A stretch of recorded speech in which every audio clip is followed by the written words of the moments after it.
My name is Stephanie Rolfs-Young. I'm the Director of Volunteer Programs for the National Alzheimer's Association. My grandfather passed away from dementia in my senior year in college, and I joined the Alzheimer's Association in St. Louis to start to understand more about what this disease of dementia was all about. When I heard about this project and I heard that Seth at Gateway Bronco and the Ryan Blaney family had been affected by this disease, I sadly wasn't surprised, because you can hardly go anywhere today and not meet somebody who's been impacted by this illness. That's why we have to talk more about the disease, to influence what we see in legislation that supports the disease, to influence research, and to influence that individual pathway that people take with this illness so they know it's okay to talk about it.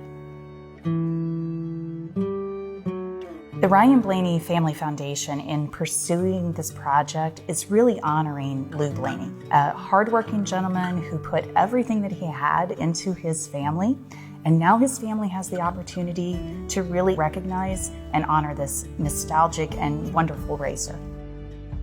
This really unique fundraising opportunity introduces the topic of Alzheimer's to audiences that may normally have never heard of the disease or seen the impact of the disease on a family that looks like them. And the partnership with the Alzheimer's Association makes sure that families get connected to help and hope that they might need during their own personal journey.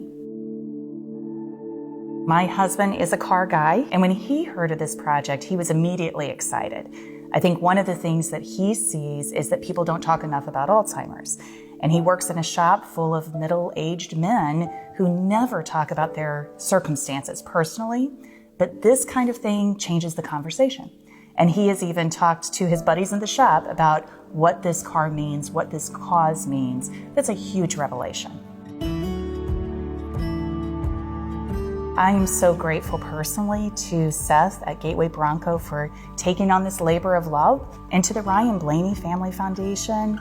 Without you, the Alzheimer's Association not only couldn't raise funds, but we couldn't amplify our message and turn this into a national conversation. So we're deeply grateful and very, very appreciative.